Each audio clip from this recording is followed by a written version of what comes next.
Anyway, you want to get to the topic at hand? Sure, I got the book ready to go. Oh, that's I'm glad you've got that edition because we're rounded out. Wow. We've got all three now, so that's good. And I do want to get that one actually because my 80s one, I've just, at a certain point I'm just like I'm gonna mark it up with notes. You probably can't see, but it's kind of chock full of notes. So it's almost like my work copy of it. But that one's Yes, like a Daniel Johnston cover, I think, right? that's right. Yes. The guitar player with the hole in his head. Right, right. Yeah. I'm hoping to get another interview with Richard Meltzer. I did contact him about this, and he sounded like he would potentially be interested in doing another interview. And I definitely Oh, wow. have that Did you pegged as talk a to him or just email? I mean, I've interviewed him back in the year 2000, and that was a phone interview. But for this, I mean, he's really hard to get in touch with. But I Hmm. found a couple leads online, so I emailed a couple of people and said, I interviewed him back in 2000.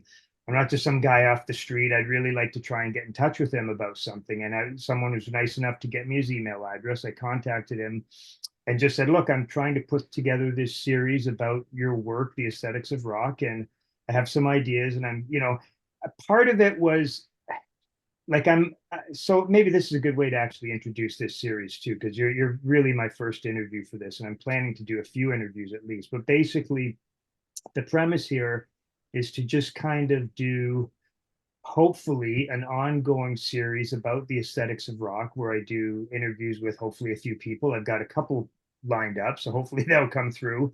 Some of them may be ongoing chats, some of them may be one-offs. I also want to do some things where I maybe do some kind of audio visual collages sort of inspired by the book. I've just been playing around with some stuff, maybe, have some people do some readings from the book, that sort of thing. So anyway, I Great. contacted him for a couple of reasons because hey, I just wanted to see, is there any possibility maybe you'd be interested in talking to me again? Like, I didn't go into all this, but in my brain, I'm kind of thinking, I interviewed you in 2000. It was a pretty good interview. It was great talking to him. He was super, like, friendly, engaging guy, which did kind of surprise me a little. I was kind of flabbergasted by that. But I don't think I did a sort of I'm not a great interviewer, and I especially wasn't back then. And I felt like I was kind of, I sort of went for this high level, like talk about your whole career and, put your career in context kind of thing. And what I sort of regret is that I didn't take my favorite work by him, which is still this, and Mm. just really try and delve into that a little more. So I just said to him, I'm doing this thing, trying to put together this series. Is A, do you, I kind of made it sounding like, look, I don't feel I need to ask your permission to use your work, but I may like sort of quote from it liberally and, use some images from it, blah, blah, blah. And if you have any issue with it, then, I'd maybe think twice about it. And secondly, if possible, is there any chance you'd be up for doing another interview? And he basically Yeah. gave the thumbs up to both. The second one, he sounded a Wow. little bit like, let me see how I feel at the time. Let me know. I'm not ready to do it right now, but maybe, in the fall or something like that. So, Wow. um, what was my point going Yeah. to be about mentioning why I was going to talk to him? Now I've lost what my train of thought was there. But anyway, that's what the series is basically going to be about. And, I contacted you because I really liked some of the stuff you had written about the aesthetics of rock, or maybe it was a bit about Meltzer generally on that ILM thread. And then I just Yes. happened to look up the aesthetics of rock. I do this periodically on Spotify, and I came across the interview that you did. Sorry, what is the name of that podcast again that you did the interview on? Yeah, the podcast is called Rock Writ, Right, WRIT. right. And it's a fantastic podcast. This guy Armin, he's Canadian actually. Oh, really? I'm not sure where he lives exactly, but he's interviewed so many interesting people. His focus is kind of the history of fanzine culture. So going back to at least as far as like the 70s, and Oh, great. some of the um, real kind of formative fanzines in England and in the US, going back to the early days of punk and even before. Greg Yeah, Shaw. That I think that, like that's where his interest is. that's great. Well, and I Yeah. really enjoyed, I enjoyed that whole interview. I finally listened to the whole thing just a few days ago because initially I think I just listened to the first half, but I did hear most of what you had, your brief sort of chat about the aesthetics of rock. I thought that was really interesting. I think I got to contact this guy because I kind of obviously, I always knew about you through ILX and I always really liked your stuff. And I knew that Oh, Phil was thanks. friends with You you on too. Facebook. So I was like, oh, yeah, I Sure. should be able to get in touch with this guy. So I'll reach out. So I'm glad. Thank you for agreeing to do this. I wouldn't mind starting this if you just even want, like, why don't you tell me? I know a little bit about you, Tim, like not a lot. I really liked your, and I'm not just saying this, I really liked your CD on Bandcamp, and the title itself is a classic, another version of the chair. I had to tell Phil about that because that the reference obviously Great. to the Beatles essay by Grill Marcus, great title, and I Yeah. really enjoyed the CD. And I don't know a lot about your fanzine. That was what you largely talked about on the podcast. So just, Yes. for the viewers, like give a little introduction to yourself, what you're what you're doing, where you're coming from. Sure. I was obsessed with music as a kid, a teenager. I started playing guitar when I was 14, band by the time I was 15. And I was really my first real love. I mean, I was always interested in like pop music and what was going on at the time. But I think when I was like 11 years old, I saw some history of rock and roll special on TV. And that was the first time I kind of keyed into the Beatles, um, and it just kind of went from there. I wrote a little for my high school newspaper, um, but it was really active as a musician. Um, Ended up studying music in college here in San Diego, and always read a lot of rock criticism. I always thought, even going back to when I was a teenager, that there were interesting writers just in like newsstand publications that you'd pick up, like Rolling Stone or Cream. Mm, Um, so I knew, um, going back to when I was a teenager, I knew a lot about, the classic names in rock criticism history. Um, I was really into the Lester Bangs anthology when that came out. I think I may have still been in high school. Um, and I may have become aware of Meltzer possibly from reading about like the more kind of gonzo critics, mhm, from having an interest in Lester. mhm. And then I started writing record reviews in the early 90s, and I had a zine called Rock Mag, which went for almost 10 years, around 92 to 2001. Um, And like a mail order sort of thing. yeah, Tower Oh, Records, um, that's great. mail order places.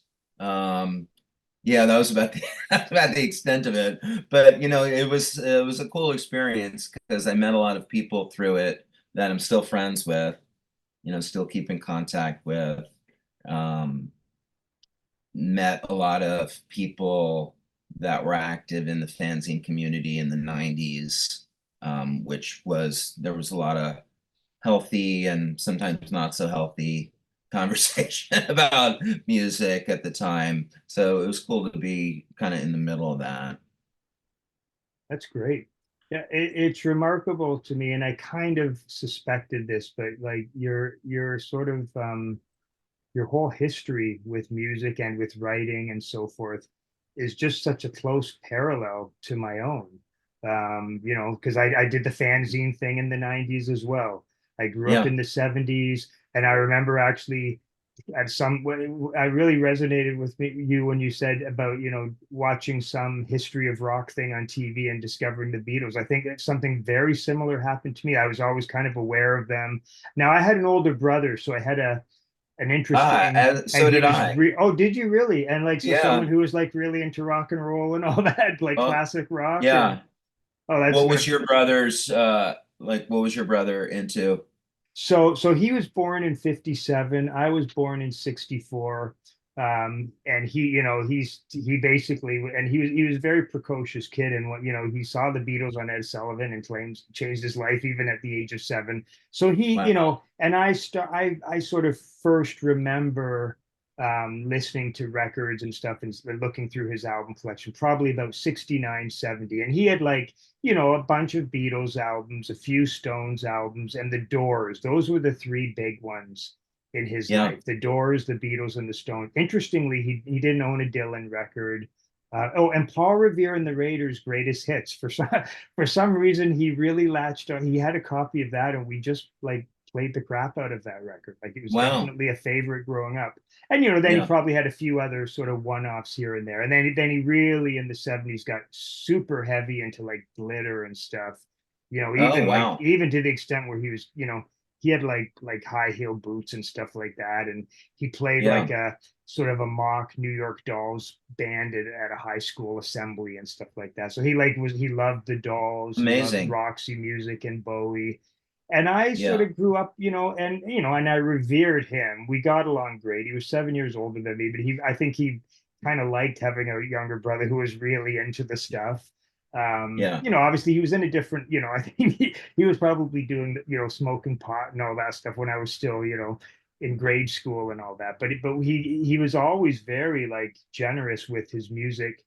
And yeah, it just came, so I kind of followed his lead. But at the same time, I was still a kid with my own friends and my own social life. So I also had my ear perched to AM radio in the 70s. So it'd be like on the one hand, I'd be listening to like Roxy Music when I was 10 years old, but I was also listening to whatever, the KTEL hits of the early 70s were and stuff. And Sure. I was sort of juggling that stuff and not obviously not intellectualizing it the way I can now, but it was a good upbringing in terms of pop music. Yeah, no, I think my group of friends, my people that I was in band with, we were also kind of juggling different things, which Mhm. is like we were the only people probably in our school that like listened to music from the 60s because this Mhm. is like late 70s, early 80s, so we were big time outliers because of that, but we were also interested in what was going on currently. Um, I was growing up at a time, even before MTV, where we had our first alternative rock FM radio station here in San Diego. And then we had cable TV real early. So there used to be this show called Video Concert Hall, which was Mhm. on every day after school, and we'd watch, and I'd see things like Iggy Pop on there. I was just like a middle school kid, Yeah. but so I was interested in that stuff, interested in the older stuff. Um, yeah, just finding new avenues, and then getting into the Velvet Underground and underground music and all that a little Mhm. later on. So what do you recall, or do you recall what would have been your actual introduction? I would say either to you sort of mentioned it briefly, but either to Richard Meltzer, generally speaking, or more specifically to the aesthetics of rock. How did it reach you initially? I'm not sure how I originally became aware of him as a writer, but living in San Diego, he was a presence here because he wrote for the alternative weekly paper here, the San Diego Reader. Right.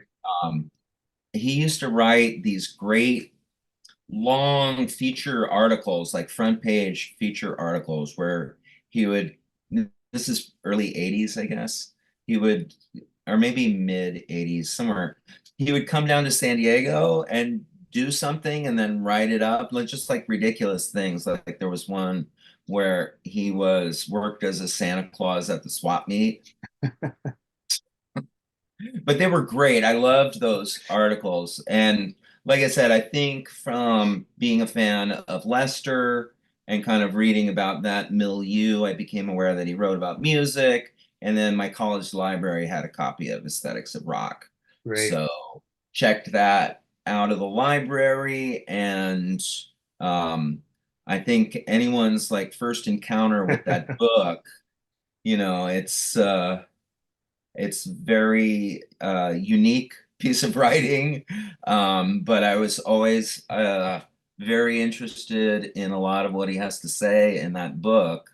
I know a lot of it is very convoluted, difficult to follow, but I believe at its core that his intentions were really pretty pure with that book, that he really had a lot to say about that music, and he was a real champion of that stuff. And I think that's kind of um, that's probably for me why the book is as important as it is. And I think it's a more significant piece of writing than maybe it's gotten credit for, or maybe it's just not discussed very much because it's very difficult. Mhm. It's a hard book to talk about, and that's actually another reason I wanted to try and conduct this series, actually. You know, Right. I'd be the first to admit that yeah, I don't come to this conversation or any of the interviews I'm hoping to do with a very eloquent sort of take on the book, because it's really hard to sort of pin down that way. But it is fun to sort of probe around, in part for that reason. And when you kind of, you know, put your nose right into it and maybe zero in on certain aspects of it, which we are, you know, I think planning to do in our some of our conversations, it does start, you know, certain things start to come together. I have to ask you, is the and I do have a reason. It sounds like a weird question, but there's a little bit of a reason behind it. When you took it out of the library, would it have been the original printing of it, or was it the reprint in the 80s? It was the original, eh? Yeah, The version hardback. that came out in 19 hardback version of with this cover, right? That was a dust jacket on the hardback version of the book. Yeah, Okay, which okay. was not present in the library copy that we had. Okay, and the reason I guess I asked that is because, so this version I should just mention came out in 1970. I won't go too much in the history, but you know, as we probably know, Meltzer was working on, basically wrote the book for years, and then it took a couple years to even get it out. But then it Yeah, was reprinted, I think, in '87 on Decapple, that's and this one. yeah, and that one has the Griot Marcus forward, Right. um, And putting his Meltzer's own forward and as Meltzer's well. own, yeah, and I've personally found both of those. I know Meltzer has, you know, personal issues with Creel and all that, but I found I think I might have had excuse me, a lot more difficulty with the book on my first attempted read without those two things Yeah. to help guide me through. So it's interesting though that so did you persevere when you got that copy out of the library and actually, like, did you do a full read of the book, or just like part, like what you could sort of absorb at the time, or I think I read the whole thing. I was an undergraduate college student. You know, I had some courses in like classical philosophy. hmm, So that um, that aspect of the book wasn't incredibly alienating. Although, like, I don't know that stuff anywhere near as much as Meltzer clearly does hmm, in, you know, um, in um, the aspects of that he brings into the discussion. Um, and sometimes reading through it again now, there are passages where he's talking to some about some philosopher or another, and like I'm not exactly sure what he means, or um, and part of that also is that he obviously like he plays word games in the hmm, book just for fun, yeah.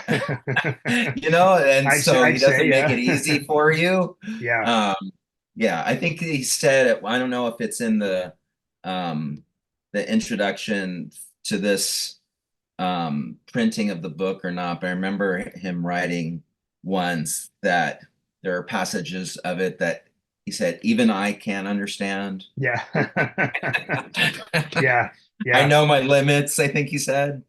I came across a passage today. I was just flipping through it, knowing we were going to have this conversation, and I should have almost marked it down, but is this weird and he doesn't do this too much in the book. We should say that it's not like full of these particular kinds of obscurities, but he has one of these like passages that trails off where he goes into some like I don't even know if I wouldn't even call it a metaphor, but he says something about an avocado, and then he continues on Oh the yeah. avocado point, and it's just like, okay, this is him. I think this is him really fucking around. But then there was a part of me that thought, maybe I'm not getting this. I don't know. Like is it some philosophical wordplay that he's playing here? Like, but it was just, I imagine when I first read that, 40 years ago, I would have just, or 35 years ago, I would have just been like, okay, this has to be nonsense. So Is that that one little passage where he mentions the soft white underbelly? yes, yes, thank you. That's exactly Yeah, what it because is. I remember in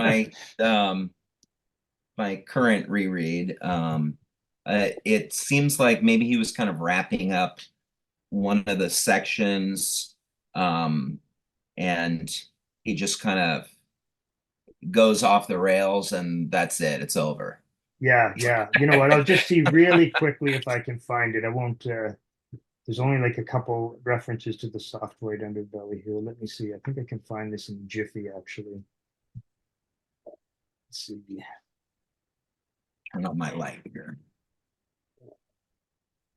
Bear with me. There's only 3 references to the soft white underbelly, at least according to the index. So one chance left, I think. Well, that's weird. It must be, huh. Every time I read those references, I wish I could hear those songs. I'm I such a know. fan of the Stock Forest Group album. You Which know, one? the I guess it was their second attempt at doing an album for Elektra, which was after the original lead singer was gone, and it Right. was basically Blue Oyster Cult. Um, Ah, yeah, yeah, yeah, yeah, yeah. the Stock Forest Group, the Right, right, right. unreleased Elektra album, so good. And Meltzer's lyrics on that album are just great. Really? Like, I don't know any Yeah. of that stuff. I should try and investigate that for sure. I couldn't find Oh, the it's reference, by incredible. the way, so I won't worry about that right now. But It's it's one of those albums where you wonder what kind of impact it would have had if it had been released. I mean, it might have been completely ignored. The Velvet Underground were ignored, the Stooges were ignored. But it, it's just so good. It's like the Blue Oyster Cult, but they're more kind of more in this like San Francisco rock vein mm, still, you know. it took me a It's while to sort of figure out that like there is a kind of story that goes through the book a little bit about like Melch, like he cites these people, and the first few times I read the book or looked at the book was like, who is this person? He just like and he cites them like they're these oh real yeah, authorities, but then you learn that these are his like his buddies. friends that he's hanging around with and people Right, played in bands with right. and stuff like that. Like and like No, he mentions a song early on by the Tuckets, and oh right. His it's got a friend was in the perfect band, yeah, right? and it's a perfect title like to illustrate the point he's making, like the Tuckets. Like Right. there is okay, so this is obviously his pals in his dorm or whatever, like he's Yeah, living at the time. exactly. So The one thing I thought I've read a little more than half now on this reread. One of the things that I thought was one of the most amusing things was um, he talks about this is one of those things, the Legs Forbes right, theory theory of replacement, yeah. right? Where he substitutes in like an obscene word Yeah, for yeah. something, or yeah.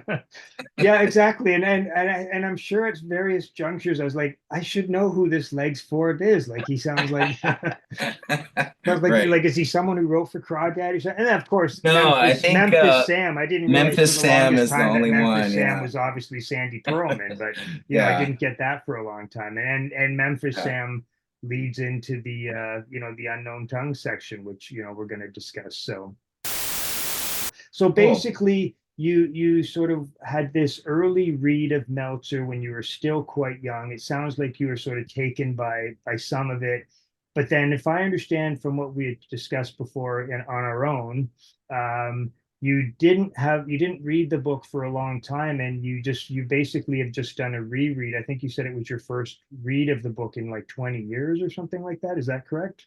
That's right. Yeah. But I was such a fan of the book that I read it a bunch of times Oh, okay. back in the day. Used to put quotes from it in my fanzine and Oh, great. yeah. Um, yeah, I was a big fan of his music writing. I started, like seeking out the other writings from this period, like the Crawdaddy stuff that, Mhm. or maybe parts of it made it into the book and parts didn't. Um, you know, um, there were those anthologies, I don't know if the guy's name was Eisen Right, or, The Age of Rock, The Age of Rock by yeah, yeah. Jonathan Eisen. Jonathan Eisen. Yeah, There were Meltzer pieces in those. I was like, oh, this is like stuff that's not in the aesthetics of rock, Like I was just a yeah. big fan. And one thing I want to remember with you, this might be our last comment for this because we're running out. You had mentioned that you've read some of his Rolling Stone stuff, and you sort of had mentioned that it kind of has a different tenor than what we're kind of used to with Meltzer, because I guess he might have not put a lot of that stuff in his compilation, A Horror Just Like the Rest. But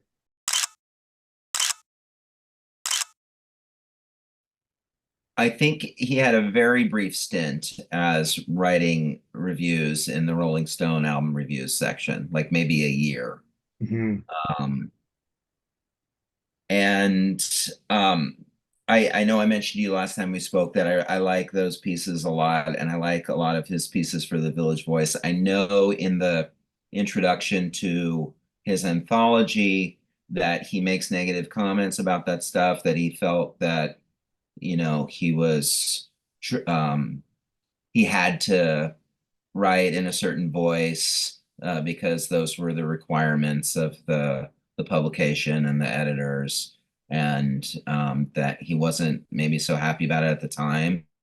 But I will say that as a just a straight music critic, he was really good. And some of those records that he reviewed, like you could tell, like he really cared about them. And in fact, I just looked up um, one of the ones that I always really loved was his review of L.A. Woman, Mm.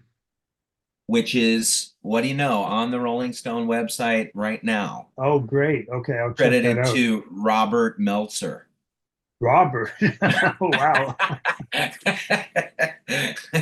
Yeah, Wow. yeah.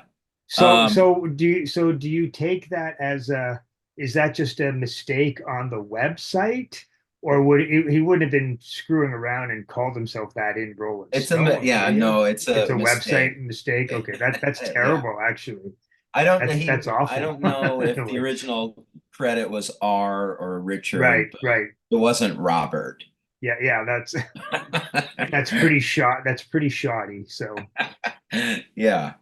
With another of the Rolling Stone reviews that I always really loved, and I found them because at my college library, again, they had bound uh, old copies of Rolling Stone, and would go through them. And I thought, oh, Meltzer wrote reviews for a while. And one of them, I pulled the CD out. Are you familiar with the Hackamore Hackamore Brick. Brick? Yeah. Yeah. Oh, Meltzer's Rolling Stone review.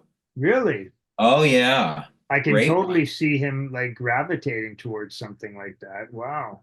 I always remember like the concluding paragraph in that review where he says, um, and I think he was already, this is what, probably like 70, I think maybe, it's 70 maybe actually. I think it's 70 or 71. Actually, I've right. got I can tell you that I've got the Stranded discography here for a different reason, but it's in the Stranded discography. But go on and I'll tell you Oh, what okay. Meltzer at the 70. end It is 70. So yeah, at the end of the review, he says, um, I can't remember his exact wording, but he says something to the effect of, "None of this may matter anymore." hmm. Um, but he said, "But you can have your weird tastes, and I'll have mine. Hackamore brick is the gas." Wow. Yeah.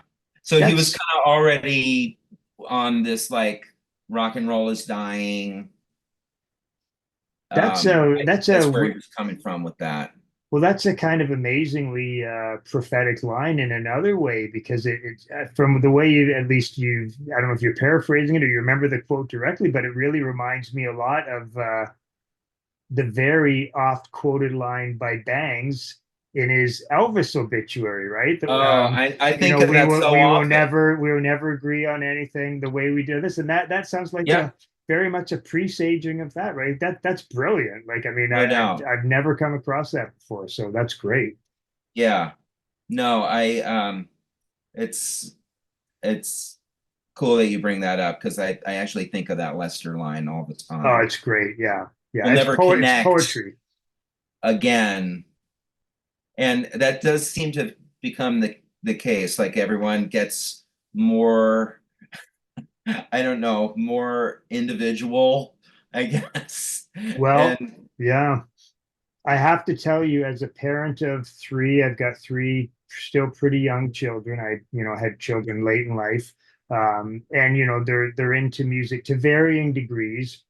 But it's weird to me, and it bothers me a little bit that their music reaches them through AirPods or whatever. yeah, I I don't know. hear a damn thing they're listening to. Like, I want to have the experience of Hmm. like have them playing music loud in their, and I'd be more Yeah, interested than like turn that music down. But like I don't, so I can't get sort of a tack on that world at all, because right. it's so privatized at this point, and I find that a little sort of depressing.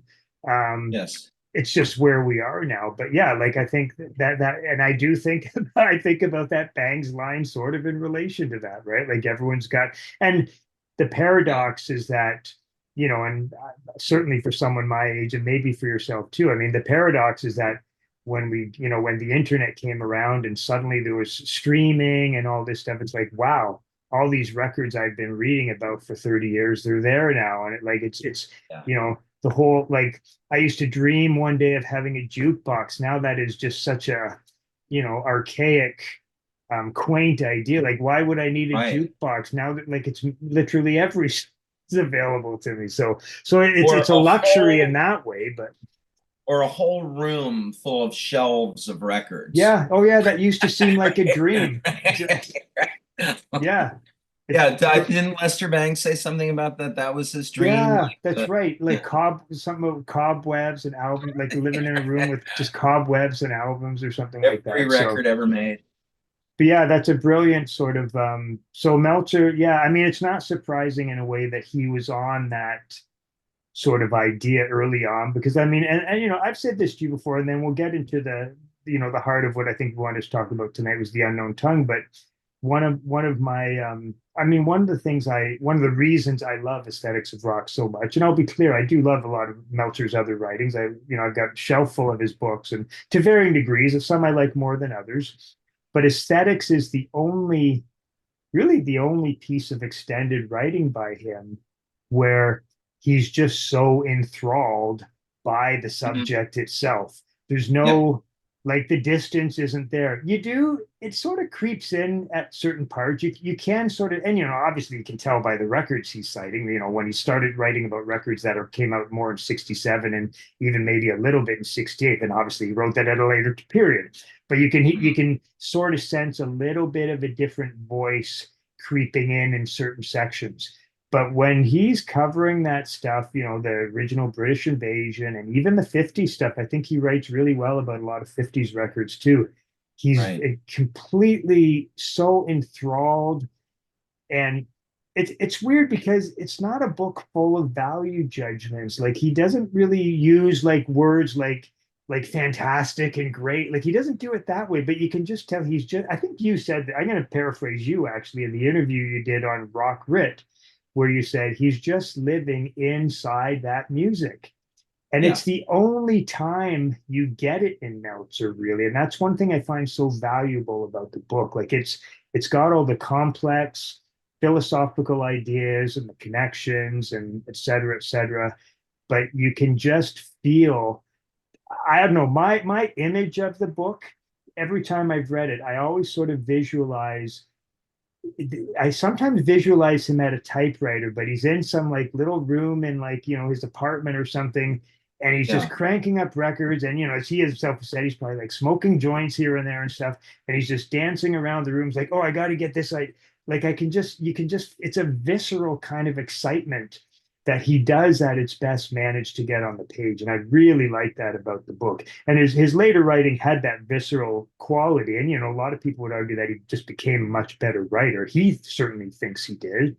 And I might agree too, in the terms of um, he became more comprehensible or something. But you right, never got that, like, I love this, like, this is my life. So it's neat that you're right. citing that thing from the Hackamore Brick Review where it's like it may not matter. That's just kind of brilliant as to think about as like his trajectory as a critic. So Yeah. I'm glad you brought up the subject of the lack of value judgments in the book, because I think that's really crucial to mm, it. It's crucial to the scope of what he reckons with in the book. I think you and I were talking when we talked a few weeks ago about um, maybe like his embrace of things that people might write off as being trivial. To him, it's all just part of the picture. It's all part of what rock is. He has mhm, there's this passage toward the beginning of the book where he lists all these like negative adjectives that one could apply right. to rock music. Like And then, but is that where it says like insipid and stuff like, I yeah, think there's like this long insipid. Yeah. list of, Yeah. right. But for him, I think he says, I took a note about it, that it's um, expanding, expands the scope of the music, all of these elements, Yeah. which are all things that people would think of as being negative. Um, but he really kind of levels everything because the things that people might think are more meaningful, um, he always, eh, he'll add that it's merely great, or it's Right. merely um, some other positive judgment that you would put on it. Or Mhm. he will say that a song is profound, but um, he'll cut it, with some kind of contrasting adjective to level it out. So it's all he just um, he looks at all of it kind of on the same level, really. I don't want the world to know. I don't want my heart to show. Two faces have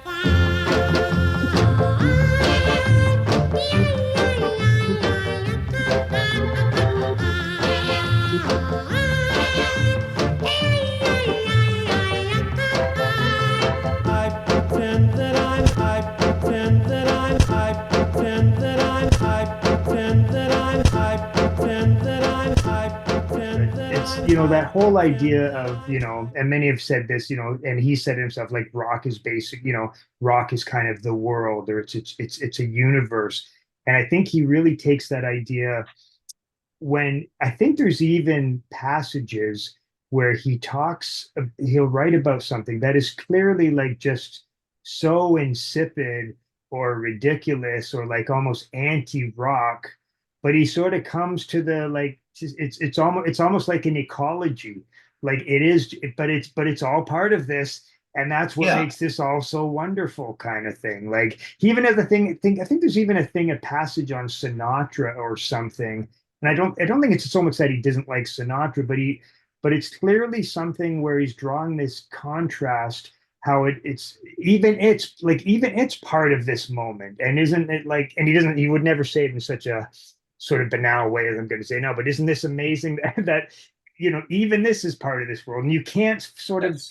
get into the world if you don't sort of recognize that as well. Like he's not just here writing about the Beatles and the Dylan and the Stones and all the Exactly. even the more one shots and stuff like that. It goes further than just acknowledging that some of those one shots are great records too, because that's fairly orthodox in its own way as well, right? So Right. now it is. Maybe it wasn't at the time. It wasn't at the time. So Well, Grill Marcus mentions in his introduction that it was unorthodox at the time for him to be yeah, taking Tommy James and the Shondells seriously. right, right.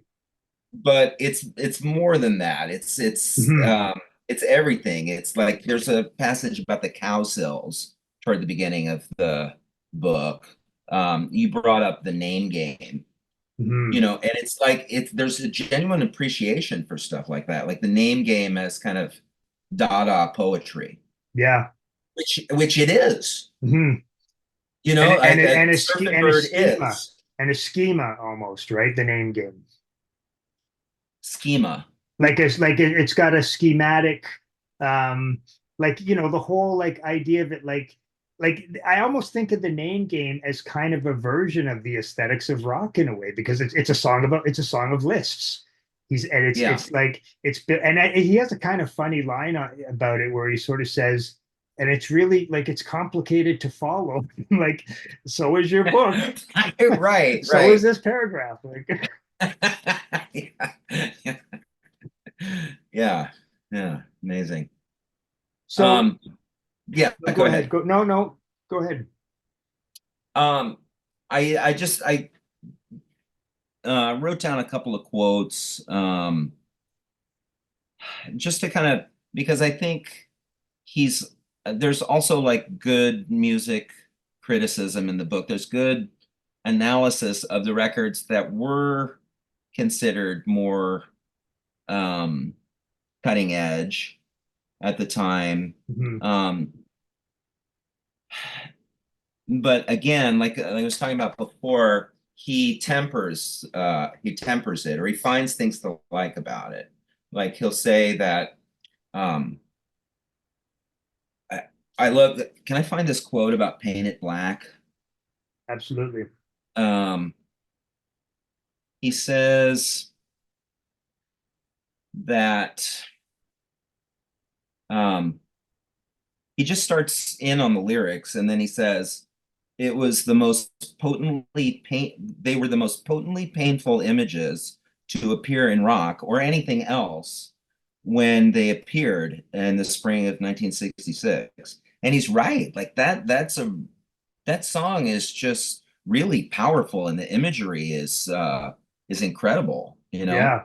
Um I don't know. Sometimes it seems like he was the I know a lot of people like the early rock writers were writing about this stuff too, but he's really incisive.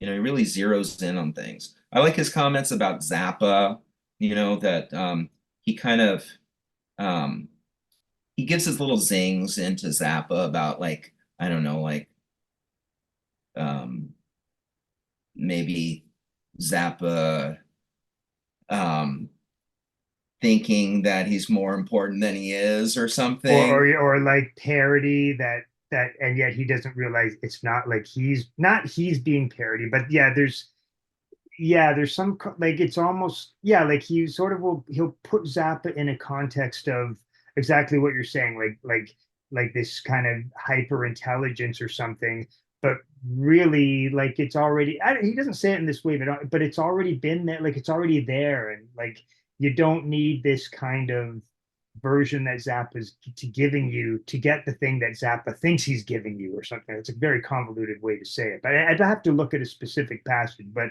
I think his kind of relationship with Zappa in the book is super interesting, actually, because I think Zappa's kind of on a similar course with what he's doing, like good or bad, or successful or not successful. I love those early Mothers records for the most part, and I'm probably a bigger Zappa fan than many rock critics. I hate a lot of his stuff, but I love a lot of his stuff, and I like a lot of it. Is probably the bigger point. And I think he's a really intelligent and interesting person, and I admire that about him. I don't poo-poo Zappa at all, but I think he's kind of doing something. I think he's doing a version of Aesthetics of Rock a little bit in those early records where he's, by his own admission, it's like, I think the one thing people get wrong about Zappa a lot is they think, oh, he's trying to, I think even Lester Bangs kind of sort of suggested this, oh, he just, he's trying to push, all this sort of pompous classical music on it because it's superior. It's like, no, I think that's only half of it. I think he's doing that, but at the same time, he is giving you Louie Louie. And I think that's so critical to what Zappa does, right? And I think that's the aesthetics of rock in many ways, right? Yeah. And so right on page 8 of the book, he's talking about, there's a footnote about Zappa, and he says, this is a very complex paragraph. Zappa thinks he has to bother with empty parodies of early rock emptiness without realizing that the Beatles and everybody else have coped with that work problem. That is senseless masochism, especially when there's nothing else left from before to bother with, and gotten it well out of the way, and or internalized it as second nature. He says, too much dues to pay to archaeology and art as imitation. So Frank ends up back in high school, right? That's like absolutely free, right? Yeah.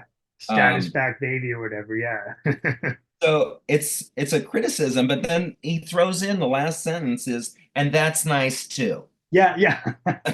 a classic Meltzer move, right? Right. It really is. Which it is. Like, that music is nice to listen to.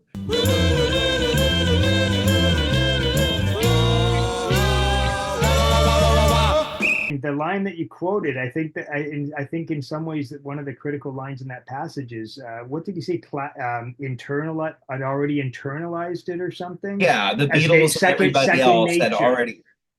Yeah, right. Because there's that sense in Zappa that he is kind of putting a frame around it or something, right? And he's kind of, I mean, Chuck Eddy and Frank Hogan kind of I think they sort of took this idea and ran with it in a lot of their criticism.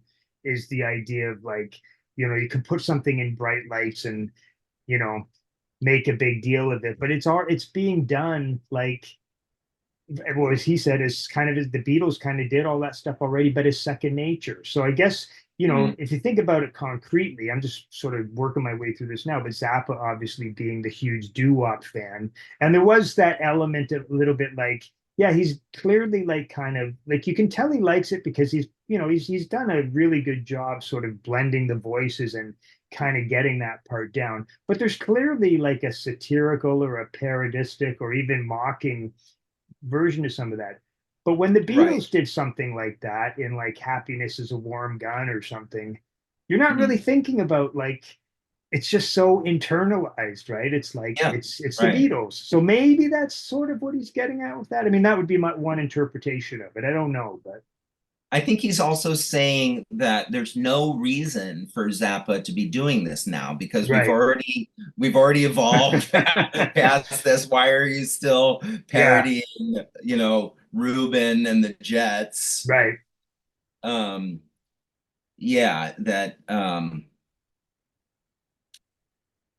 Yeah, he calls it senseless masochism. Yeah, what did you think? Yeah, senseless masochism. That's interesting. Yeah, I guess that ties in exactly with what you're saying.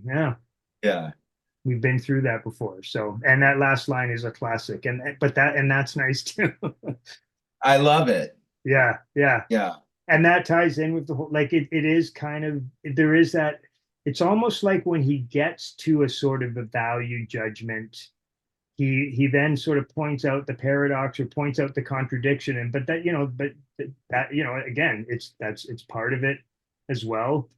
I think one place, I know I'm going off on a tangent here, we're still not getting to the unknown tongues, maybe we won't even get to this chat, who knows, but one place I found that he kind of slipped a little bit, not that he didn't intend to, but was with the monkeys. There's clearly Right. some with the monkeys, like he sort of, he sort of, he kind of, I think he uses words like banal or hacks or Yeah. something like that. And then it's like he sort of put in like a twist a little bit, like where it's kind of like, but that's okay too. But you could kind of, it was one place where that, yeah, no, I can sort of read that he thinks the monkeys are clearly ridiculous. He's kind of trying to accept it as part of the overall environment, but I don't Mhm. believe him here for some reason. I don't know why. I'd have to look at the passage again, but Totally agree. Yeah, he does kind of correct himself and say, actually, they're great. They're totally relevant. They're doesn't he have a line about like something like, yeah, I don't like you don't even need to know their names or something, or I didn't need to I'm gonna learn. learn their Yeah, names. yeah, yeah. That's Yeah, hilarious. yeah. So do you want to do a little bit about how much time do we have actually? I can't see the clock here. It gives you a countdown when you're reaching about the last 10 minutes or so. But we could Okay. at least introduce because we were originally gonna, try and delve into